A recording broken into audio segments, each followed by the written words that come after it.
नाले के ऊपर मार्केट।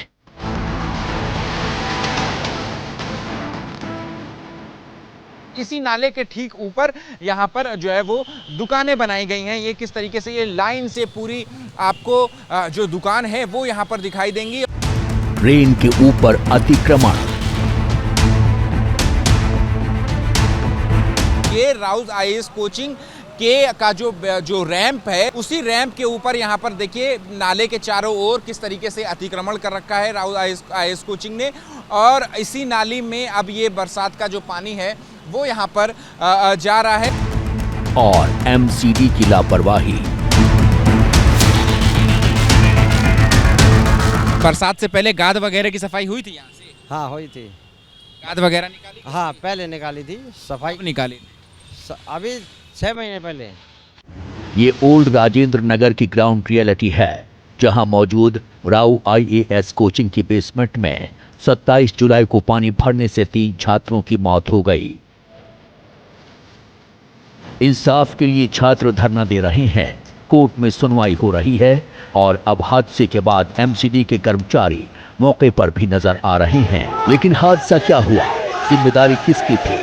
इन सवालों के साथ एबीपी संवाददाता बिलाल अहमद ने दिल्ली के राजेंद्र नगर का रुख किया।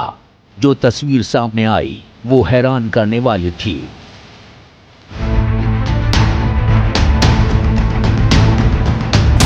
राव कोचिंग सेंटर की इस तस्वीर पर गौर कीजिए। अभी भी कोचिंग के बेसमेंट से पानी निकाला जा रहा है। पंप से जुड़े पाइप के जरिए पानी को ड्रेन में डाला जा रहा है। लेकिन जरा गौर कीजिए कि कोचिंग के बाहर से गुजरने वाली ड्रेन को पूरी तरह कंक्रीट से ढक दिया गया है, यानी एमसीडी चाहकर भी ड्रेन को साफ नहीं कर सकती।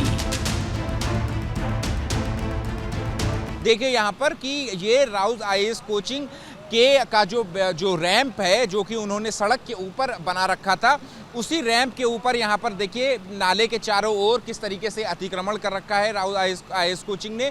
और इसी नाली में अब ये बरसात का जो पानी है वो यहाँ पर जा रहा है। और इसी तरीके का ये जो अतिक्रमण आपको यहाँ पर दिखाई दे रहा होगा, ये पूरे इलाके में इसी तरीके का अतिक्रमण जो है वो किया गया है। क्योंकि ये जो रैंप आपको दिखाई दे रहा है, ये जो ग्रेनाइट और मार्बल से का जो आपको स्ट्रक्चर दिखाई दे रहा है, ये मुख्य मार्ग पर बनाया गया है।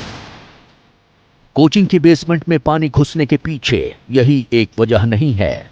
अब दूसरी तस्वीर देखिए। राजेंद्र नगर में मौजूद ये गुरु नानक मार्केट है और इसी मार्केट के नीचे से गुजरता है इलाके का बड़ा नाला, या कहिए नाले के ऊपर ही मार्केट बना दी गई है। वो भी कच्चा नहीं, पक्का निर्माण किया गया है।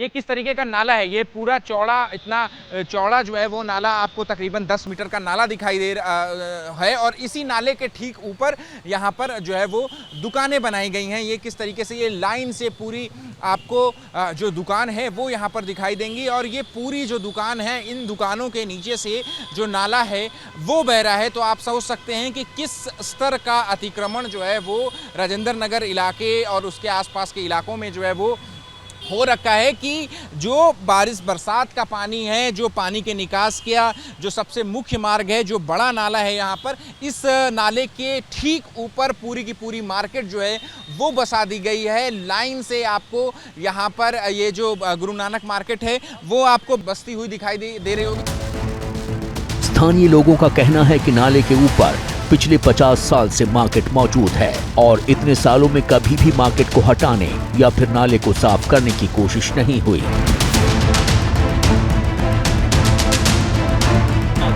सफाई कौन करता है, ये तो आप सब जानती हैं। इन नाले की सफाई अब कहाँ से होगी, जब पटाव हो गया, इतना मोटा ये लेंटर है इसके नीचे, इसके ऊपर ये सीधा त्रिनगर जा रहा है। जाहिर है जब नाले के ऊपर मार्केट बनी हुई है तो नाले की सफाई का सवाल नहीं। वो बात और है कि अगर नाला साफ होता तो राजेंद्र नगर में जल भराव की स्थिति शायद ही बनती। एक वजह और है और वो वजह है राव कोचिंग सेंटर के बाहर मौजूद ये नाला, जिसे अब साफ किया जा रहा है। लेकिन 27 जुलाई यानी वो दिन जब कोचिंग के बेसमेंट में पानी भरा, तब ये नाला जाम था। एबीपी के कैमरे पर एमसीडी के कर्मचारी ने खुद माना कि नाले की सफाई 6 महीने पहले की गई थी।